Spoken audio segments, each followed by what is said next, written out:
So the next speaker came highly recommended as an established expert in Gothic fiction, having published more than 20 books on the subject.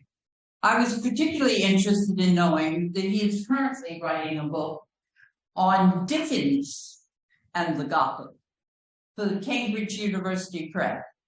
He's visiting us today from Sheffield, where he is professor of 19th century English literature at the University of Sheffield.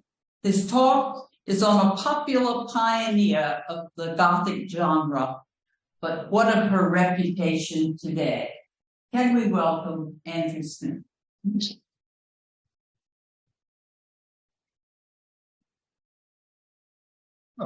And thank you for Betty for inviting me.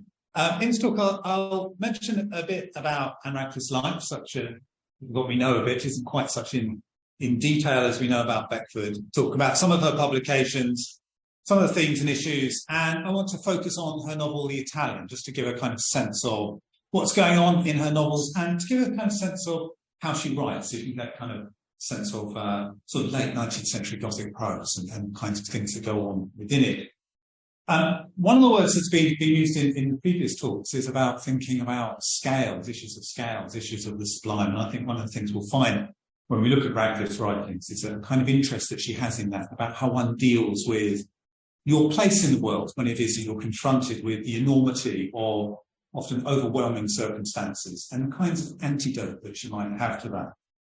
But I have some detail about her life, that some of it gets it close to Bath. Okay, we're back in the room. These are the details about Anne Radcliffe's life. I've put them up there rather succinctly, but then the details are rather succinct. She was born in London and her family moved to Bath when she was 8 years old.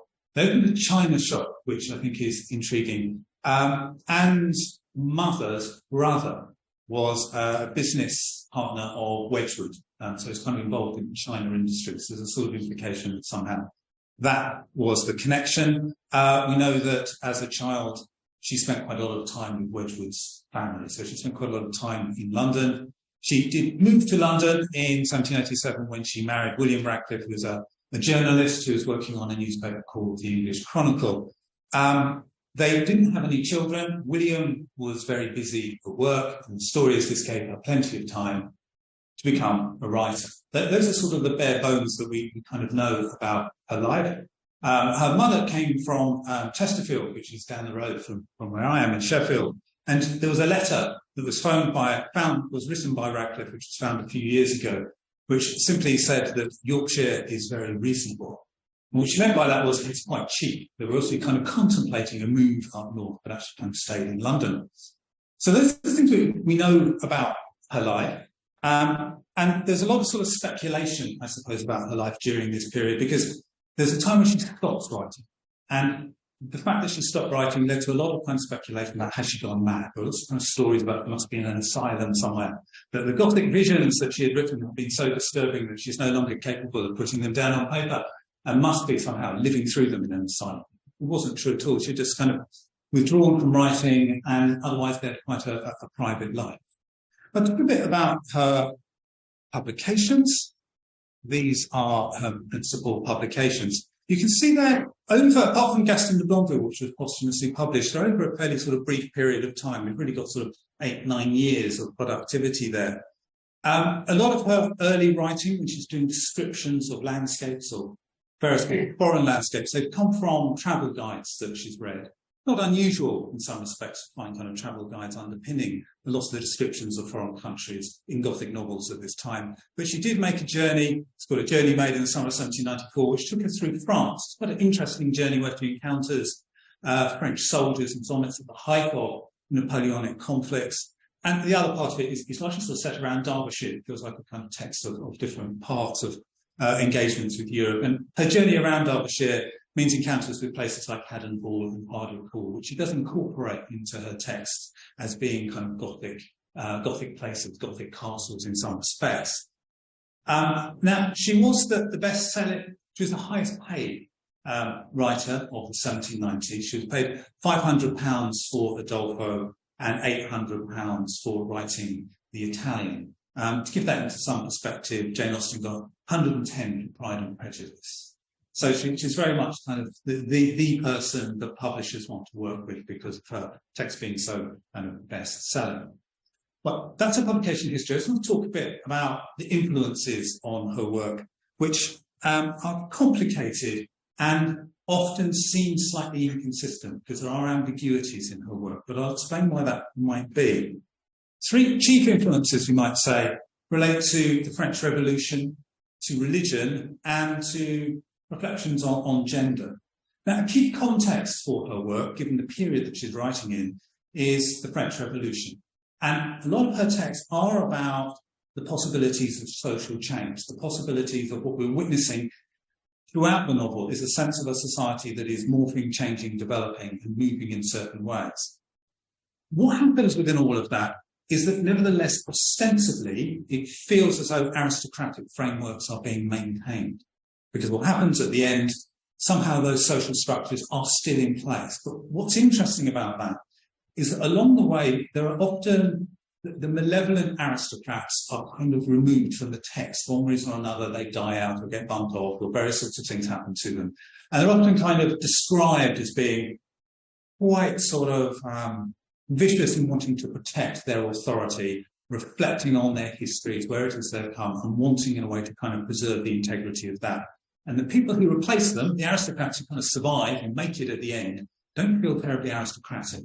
And the arguments that's often said about that is they feel more middle class in terms of their values. They're much more about kind of community spirit. They're much more about wanting to reach out for other people and aware of responsibilities that they might have to, say, their employees or their tenants and so on. They're much more benign kinds of figures. And the arguments often made about that is that Radcliffe at one level seems to be preserving the structures which are under threat during this time of the French Revolution, the aristocracy, but she is subtly registering the possibilities of social change within those structures. So aristocrats are ostensibly kind of aristocratic, but actually they become sort of middle class by disposition. She sort of smuggles one class into another class.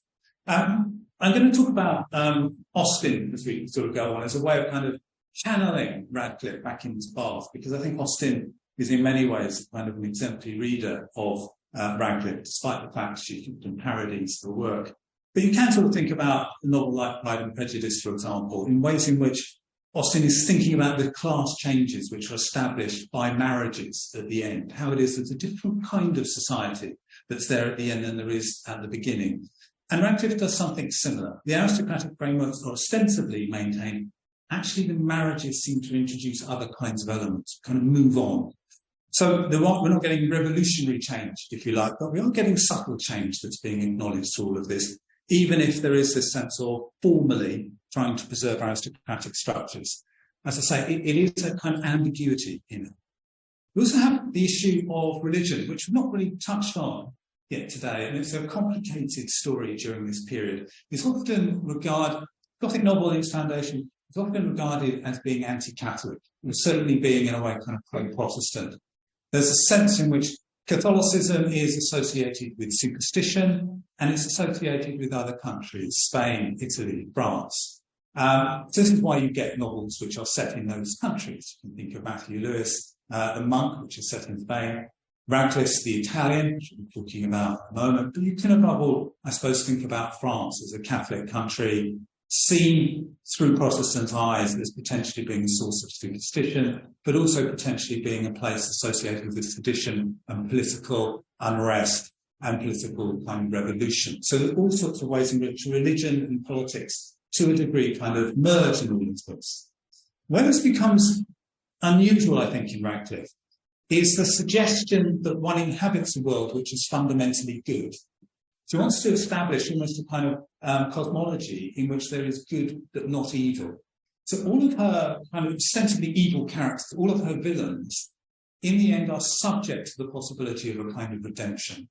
The reasons why they are evil are because they have somehow become estranged from the world, or they've become psychologically warped through various kinds of circumstances. But they're not inherently evil. But her heroes and heroines are inherently good.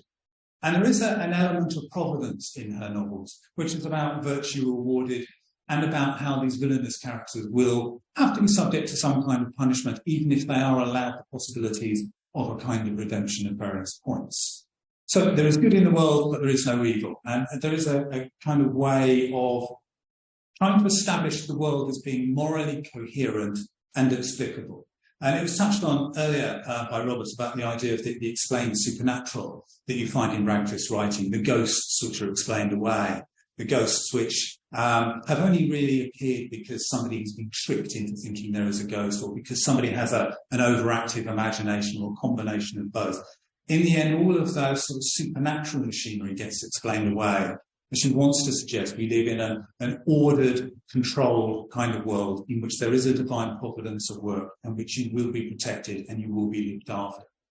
So Gothic novels have that kind of level of reassurance in some respects. If you're reading them, at the beginning, you see her kind of heroines who are under threat, you can be reasonably confident it will be fine. They will not kind of become subject to the dangers which they apparently seem to be kind of challenged by.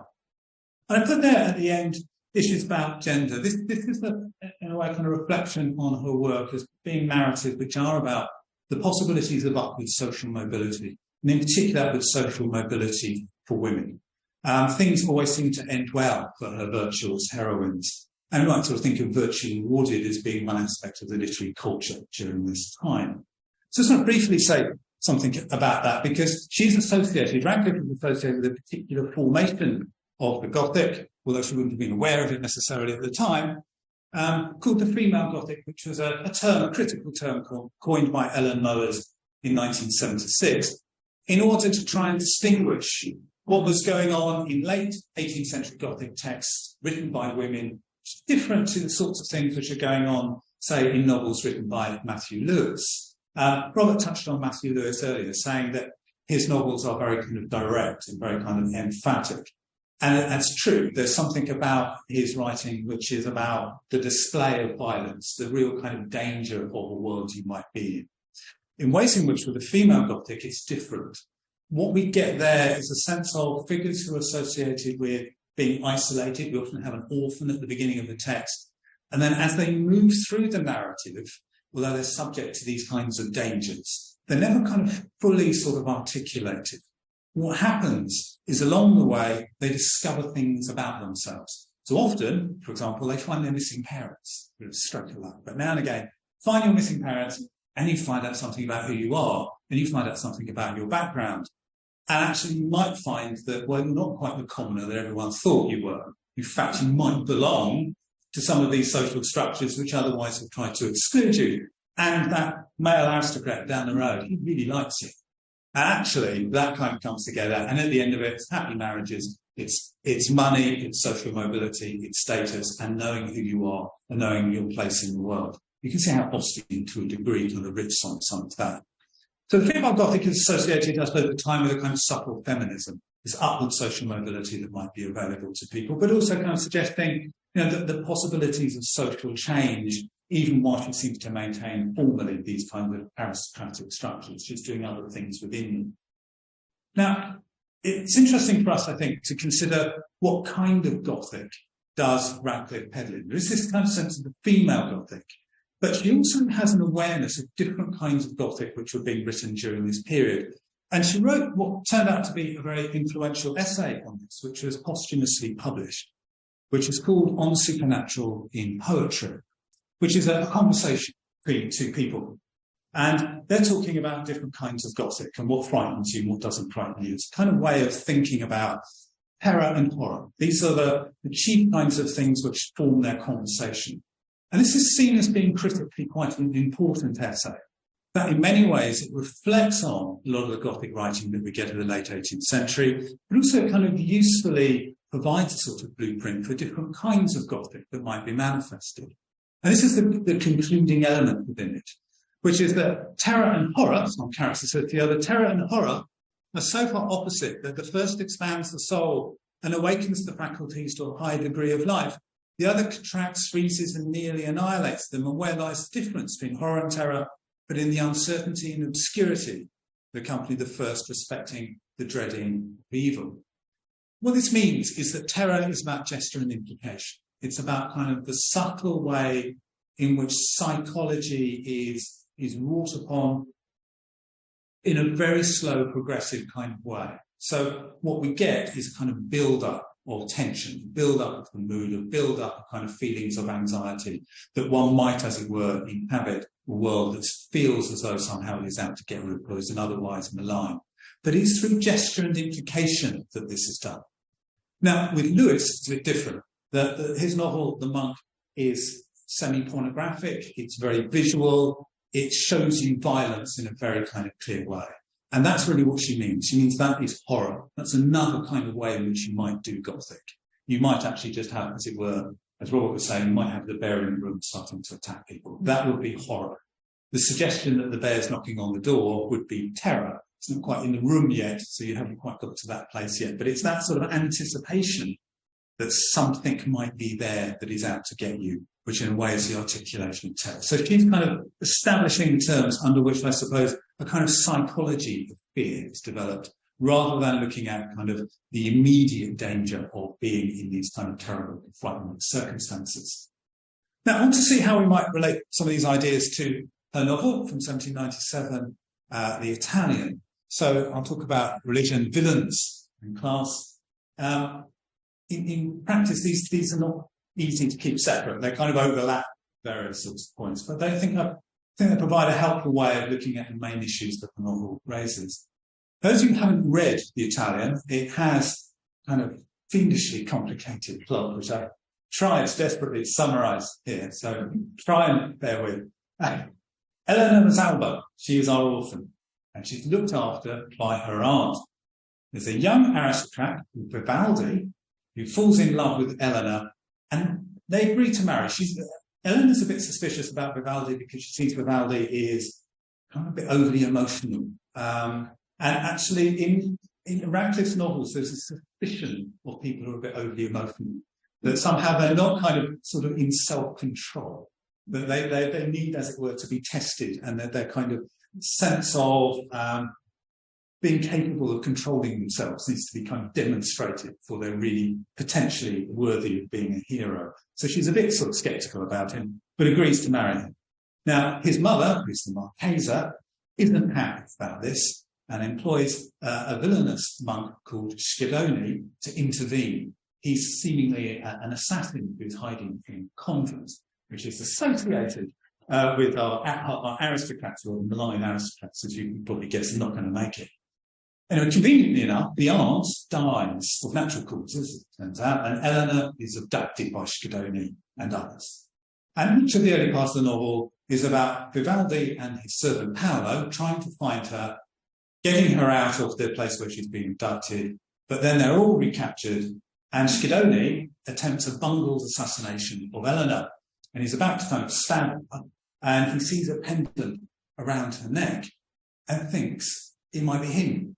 His pendant around his neck seems like a bizarre kind of shift in the story, but he thinks that looks a bit like me.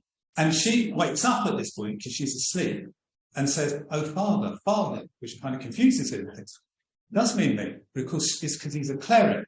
That's why she's saying it. So he's kind of misunderstood this. But the reason why he might think it anyway is because the pendant is of his brother, who looked a bit like him, and therefore he's kind of got confused about who this is. It's revealed, because obviously something needs to explain this, is that Schedoni had been a count before taking holy orders, but one who had murdered his brother because he desired his wife. So that's his kind of his backstory about what it is that he's done. So Eleanor, in fact, is his niece. While being held captive in a convent, she was befriended by the saintly sister Olivia, who turns out to be her mother. Strange kind of way which this family starts to gather around her in this kind of curious way.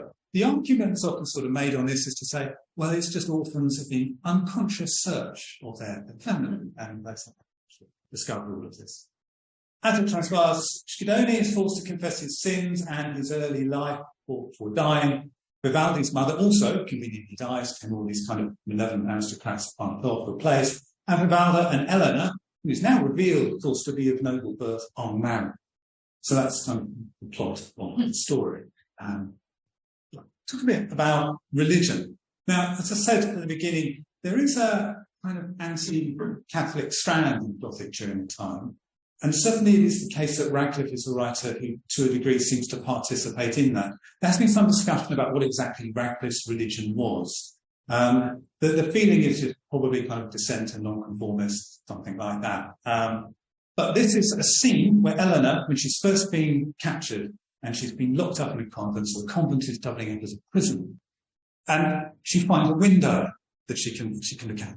And this is what she sees. It says here, she sees nature. That's the window. She says, here, gazing upon the stupendous imagery around her, looking as it were beyond the awful veil which obscures the features of the deity and conceals him from the eyes of his creatures, dwelling as with the present God in the midst of his sublime works, with a mind thus elevated, how insignificant would appear to her the transactions and sufferings of this world, how poor the boasted power of man, when the fall of a single cliff from these mountains would with ease destroy thousands of his race assembled on the plains below. How it avail him that they were accoutred for battle, armed with all the instruments of destruction that human invention ever fashioned. Thus man, the giant who now held her in captivity, would shrink to the diminutiveness of a fairy, and she would experience that his utmost force was unable to enchain her soul or compel her to fear him. And it's kind of language of the sublime, but here there is a sense of the God and the scale of Gothic presence out there in the natural world, and how the sense of the scale of all of that diminishes her sense of the danger that she might otherwise be confronted by, and how it is that humans are not able to manifest the same kind of scale of danger or release that we might actually have with God. So she's always kind of present in God, and God can be found in these kinds of places, looking out onto nature, looking into the sublime landscapes, in a way conjures God. It's also making a very heavy-handed point, of course, that she's in a convent and God's out there and not in here. And I think for a Protestant reading that, we kind of get that. It's kind of saying that somehow we find God in other places. Now, what we also have in all of this, we need to think about is our villains, and Schedoni is our villain in this instance. And this is a description of him. I put a kind of maze up there because it's kind of associated with sort of mazy thought. And he's hidden away in this convent where people are a bit kind of troubled by him. But he says, the elder brothers of the convent said that he had talents but denied him learning. They applauded him for the profound subtlety which he occasionally discovered in argument, but observed he seldom perceived truth. When it lay on the surface, he could follow it through all the labyrinths of disquisition, but overlooked it when it was undisguised before him. In fact, he cared not for truth, nor sought it by bold and broad argument, but loved to observe the wily cunning of his nature in hunting it through artificial perplexities. At length, from a habit of intricacy and suspense, his vitiated mind could receive nothing but truth which was simple and easily comprehended. So there's too much kind of mental activity and not enough feeling. And this matters in a novel where Radcliffe's kind of suggesting the truth, the real kind of truth, is that sort of immediacy that we might have with nature. That idea that we belong to a coherent, structured world which is there to protect us, that there is providence at work in this world. Too much kind of thinking of this kind leads to an estrangement. Critics often sort of look at this and kind of say that Schedoni is almost a kind of parody of a radical French intellectual, that somebody has too much kind of thinking and actually has become so estranged from the world that is the thing which is in a way kind of made them dangerous. The things about Schedoni, so suggested, is that he also can be subject to redemption. He can be brought back to some kind of spiritual reality. Admittedly, it takes a deathbed moment for that to occur, but nevertheless, in the end, he acknowledges that somehow he's not as evil as he thought he was. It's kind of telling motif, actually, in Radcliffe's writings, that there's a moment that all of her villains go through, in this kind of moment of self-reflection. They're not quite as bad as they thought they were. Kind of level of disappointment that somehow goes with that. I wanted to get around here as well to kind of think about class. As I've mentioned before, there is something in her text which is about the maintenance of aristocratic structures. And here, almost a kind of monarchical structure. This is at the very end of the novel, where the wedding feast is taking place in kind of ornamental gardens.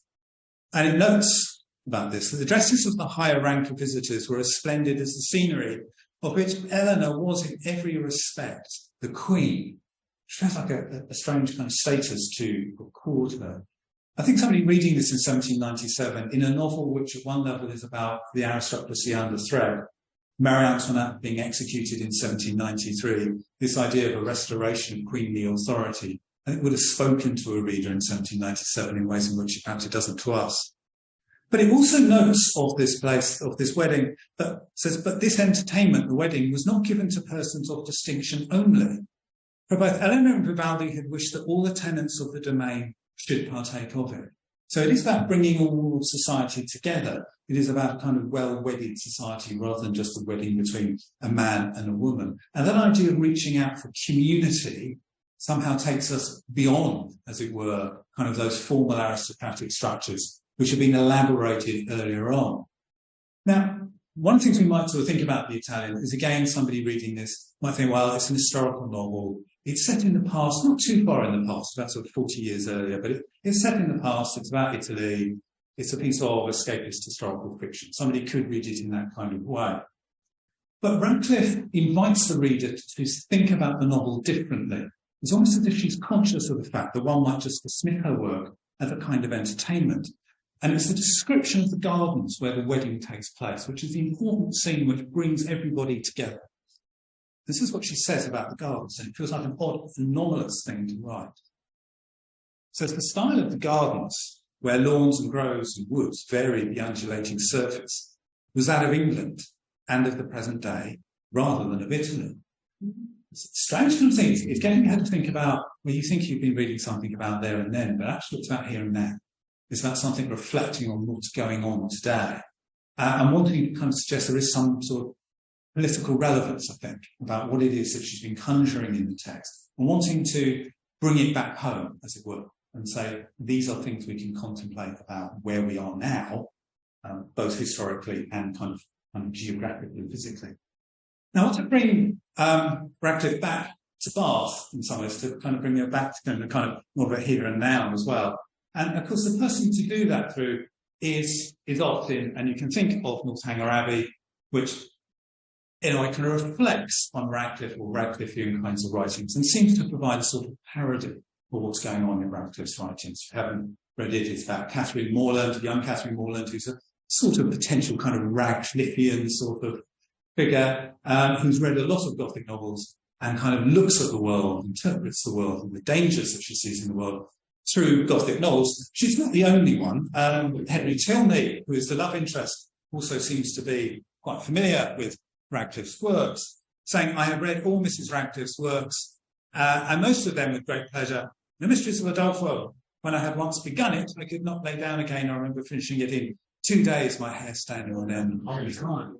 So Henry's an ideal reader for Radcliffe in many ways. And at one level, I think Austen wants to have some kind of fun with the idea of people who read this sort of stuff and the kinds of effects that it has upon them.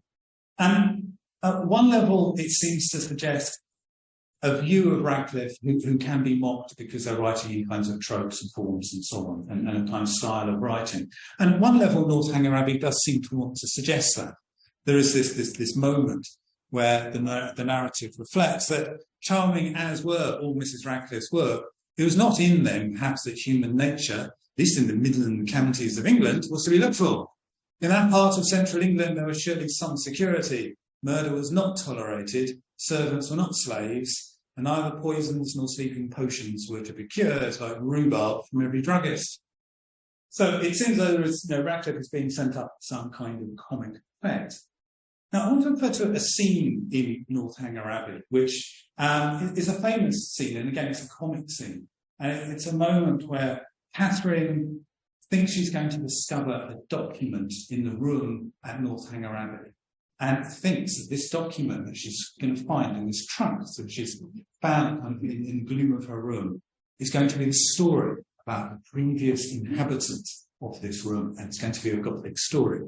Now, before getting to those particular lines, just want to go to the Romance of the Forest, which is where Austen is getting this from. In the Romance of the Forest, we have Adeline, who's kind of a bit like Evelina, who is imprisoned And in the cell that she's in prison, she comes across a mouldy manuscript about a previous occupier of the cell, and it's about kind of the way in which she's being treated, which will ultimately culminate in his murder. Turns out it's her father who's written this manuscript. There's always these kinds of things. These are not chance encounters in that sort of thing. Can't help bringing it home. But here is part of the manuscript that Adeline, in Romance of the Forest, finds. This is the desperate manuscript that she finds in the cell, written by her father. When I awake in the morning, I think I shall not live to see another night, and when night returns, that I must never more unclose my eyes in morning. Why am I brought hither? Why confined thus rigorously but for death? Yet that action of my life has deserved this at the hand of a fellow creature of... Those asterisks are meant to be moles. There's a mouldy old manuscript. Might give away at that point who actually these people are who are going to be doing him in. But the moles has got the manuscript. And then it comes back to, oh, my children, oh, friends far distant, I shall never see you more. She's actually, in a way, kind of writing to his daughter. Never more receive the parting look of kindness, never bestow a parting blessing. Ye know not my wretched state, alas, you know it by human means. So it's a very kind of sad, tragic discovery that Adeline discovers and then subsequently that it's by her father. This gets reworked in Northanger Abbey as Catherine rummages around in this trunk and pulls out a piece of paper and breathlessly waits. Her greedy eye glanced rapidly over a page. She started at its import. Could it be possible, or did not her senses play her false, and the inventory of linen in coarse and modern characters seemed that was before her? If the evidence of sight might be trusted, she had a washing bill in her hand. Now, at one level, of course, it's a moment of comic deflation in all of this. But we might also say, critics have kind of suggested about this, there's also a sense of bringing it back home. There's a sense of here and now. That if you like, the real world expectations of women's or Catherine's past, is one which is likely to be about responsibility for domestic chores. So within the joke, there is something serious. There is, as it were, something horrifying within the joke about this is going to be your world, the world of the domestic in some ways. And that is in keeping, to a degree, with Radcliffe, that idea of the gardens. They're of England, they're of the modern world. It's about here and now. It's about bringing back home some of those kinds of opportunities, some of those kinds of moments. I mentioned the found document because we could sort of say Radcliffe starts a trend. I'll just give you two examples of where this trend otherwise kind of appears. Wuthering Heights. As you read Wuthering Heights, you know about Catherine's journal, which is discovered by Lockwood at the beginning of the text. It's her diary when she's been a teenager. He falls asleep, and then suddenly her ghost kind of seemingly manifests at the window, banging on it, she wants to be let in. So kind of the found document, as it were, conjures a ghost, which is sort of in keeping with how we find things with Radcliffe. But we also find more modern, the Blair Witch Project. In the Blair Witch Project, it's found footage. You know, it's kind of in the same sort of ballpark, thinking about the found document, and then it kind of gives up the horror of what's in that document. So she's very influential. These are the sort of practical kind of examples, I suppose. But more generally, she's very much kind of an influence on a development of a particular Gothic tradition. But I want to come around to just the very end of the Italian, where the marriage has taken place. And I think, kind of interestingly, the final lines of the novel are left to assert. And that's partly because I want to sort of suggest as well that there is something again about Radcliffe and Austen and the ways in which they kind of come together, I think. Now, what we find in Radcliffe's writing is the suggestion of social change, that what we might get are classes who feel as though they're aristocratic, but actually they're not. They're quite clearly sort of demonstrating the idea of a new emergent middle-class kind of sensibility that's coming out of all of this.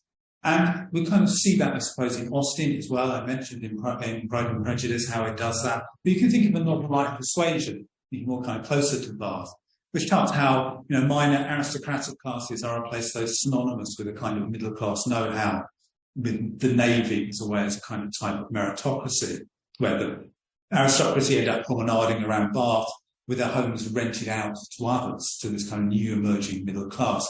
And I think both Radcliffe and Austen want to suggest the possibility of social change without revolution. And that, in a way, I'm sorry, I shouldn't have done that. And that, in a way, is what both of those texts kind of do. At the end of the Italian, what happens is that Paolo, who's been a faithful servant throughout it all, starts chanting O giorno felice, O happy day. And it's taken up by what are referred to as his companions, his other kind of servant class. At one level, it's about the celebration of the marriage between Eleanor and Vivaldi. But if you read it slightly more politically, it feels as though it's more about the possibility of the social change that that marriage implies. And I think letting servants have the last word in the novel is something that Radcliffe wanted to do, because she's sort of suggesting this is about the wider possibilities, the wider frameworks of social change which are taking place during this period. Thank you.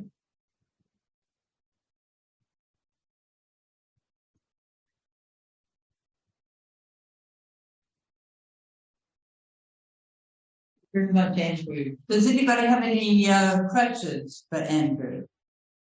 Well, I'd like to ask you, do you think the implication that it's young women who tend to read Gothic novels is true?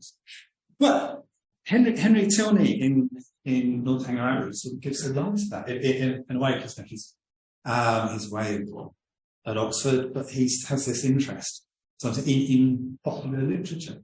I suppose there's always been an argument about kind of the female Gothic, that because it's looking at certain narratives about the possibilities of upward social mobility for women in a certain position, that it seems to lend itself to a kind of female reader in the way in which Austen seems to lend itself in that kind of way. Whereas, say, Matthew Lewis, where it's all about violence, it's kind of much more aggressive kind of, but it seems to be reaching out for a different kind of readership. Difficult to kind of typify about that. I mean, generally speaking, what we're finding is some things that Robert was noting, is that people like Coleridge and so on were kind of very sceptical about what was going on with, say, a writer like Lewis, because seeing in that it's introducing elements within literature which somehow should not be given expression. And Lewis was an MP, and Coleridge was saying to have all of this in your writing and by a legislator. This was appalling. Whereas there's somebody like Walter Scott will say of Radcliffe, she was the first person attempting in prose what would only be really attempted in poetry, which is to think about the landscapes and your kind of involvement with it and your place within that world. So a lot of her early novels do have poetry in it as well. So it's difficult to kind of break it down into sort of gender distinctions. I suppose broadly, we might say the female Gothic seems to lend itself to a gendered readership, perhaps. But as I say, Austen wants to say, but Henry Tilney, he's all right, actually, because he reads this stuff and he kind of knows about that kind of world. Very good. Oh, good. Yeah. No question. You said about her being the highest paid person of her period, and yet the impression you're often given was that it's difficult for women to get published, that they need to put a male name in front of it. Not only is she getting published, but she's commercially outperforming her peers. Yes. Is there a reason behind that other than the writing? Well, I would say it is the writing, but I think it's also there is a trend of female Gothic writers during this period. There's a whole kind of grouping of them who they're interesting to kind of read in conjunction with each other, because you can see that there are matters of influence across them. It's interesting, again, I keep coming back to Northanger Abbey, but they sort of mention kind of 6 key books, kind of sort of a Gothic tradition. Not all of them by women, but some are. And I think predominantly publishers saw that this works as a kind of sort of female writing to an extent. There is a market there to a way. Gothic chick lit. Well, I would tell you about Radcliffe. I think she's much edgier than that. And kind of, I think what's interesting about her work is that sort of reflection, not just on what it means to be a heroine, but what it means to be a hero. So a hero just can't turn up and be handsome and attractive and love her. They've also got to be tested in some sort of way. They've got to demonstrate the capacity of a kind of self-control and self-mastery to be properly understood as being heroic in some sense. And I think that's also a way she wants to kind of look at that, is to look at the men, what constitutes the romantic lead needs to be subject to some kind of refinement. And I suspect that's kind of ripping on some of the things that Rob was talking about with Richardson's kind of redfish men, and kind of this the kind of the fear of sunset and what it is to encounter. Right, there was a question over here. Now we need to repeat the question because the people online can. So was Anne Radcliffe alive? Was Anne Radcliffe alive when Walker Abbey was published? If so, was there any sort of reaction to kind of her writing? Was Radcliffe alive when Walker Abbey was published? Yes, she would have been alive. I don't know of any reaction to it. She did seem to lead just a generally private, sort of secluded life and fallen out of whatever circles she might otherwise have been in. So I don't know. Though that would be interesting to know what somebody felt like when they saw they were being either parodied or well read. Of course, it's kind of no, on one level it is parody, but another kind of level is shrewd kind of reading practice. It's an interesting question. May I ask, on behalf of the Ghost Catherine Morland, what was behind the Black Veil? What's behind the Black Veil for Catherine Morland? It's Mysteries of Udolpho. This is the theme where there is the wax skeleton. Is that? Is that right? I'm right. I'm thinking what they've seen. Asked the question. Okay. Yeah, it's a wax. She thinks she's seen fools, and that it's actually a kind of wax memento mori. It's misread. It's most by her. But then again, I suppose Northanger Abbey is interested in reading and misreading and getting things right. Because again, Morland sees General Tilney as a kind of Montoni from Udolpho. And actually, he is a bit of a domestic tyrant. He's not kind of in the same scale, but there is something which is astute in the observation. There was one question right here, yeah. Multiple theatre of the day where readers could then be audience and see manifestations of the Gothic on stage and have later backgrounded and writing aiding this. I think how melodrama plays a role in the Gothic during the 19th century, I think is an interesting development. You have the stage, of course, development in that. What's interesting about these is the way thinking about sensation fiction, the sensation of Wilkie Collins and people like that come afterwards. When Wilkie Collins writes Basil, which I think is 1860, it has a preface to it in which he says you should imagine it like a 5-act melodrama.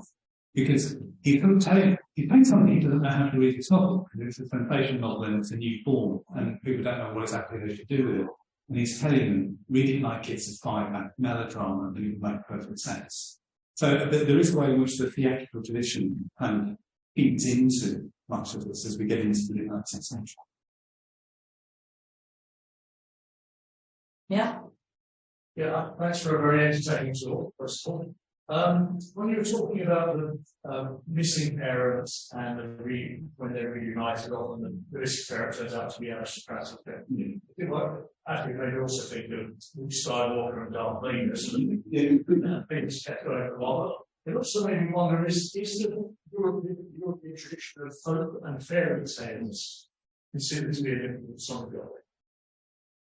Because that's a common fairy tale trope. Yeah, about the influence of fairy tales on a Gothic tradition. Yeah, the idea of a foundling or a found child, and then kind of the family narratives, which is then subsequently kind of built around it, does feel as though it sort of comes from those kinds of places. I suppose one way of thinking, I was thinking we have Angela Carter later on, but you can kind of sort of think about different tradition of, Red Riding Hood and go back into kind of the fairy stories of Red Riding Hood. There's something like Jack Zipes written about that, and the trials and tribulations of Red Riding Hood, arguing that the first oral narratives that you find about Red Riding Hood were sort of 16th century parts of Europe where they thought there were werewolves. And then Charles Perrault at the end of the 17th century tightens up those stories and kind of turns them into morality stories for middle-class children about what happens if you step out of line. And then I suppose Carter comes along and kind of wants to put back the folk and not the fairy element Designers tries to make a distinction between the authenticity of folk narratives and kind of the slightly sort of sanitized version of the fairy story, which does something different. I suppose there is an influence. It does kind of bear an influence. How much it bears on Radcliffe, I'm not sure, but you're right, that does seem to evoke that kind of context. Right. Tony, was there anything online? Well, thank you very much, Andrew. If we can thank Andrew one more time.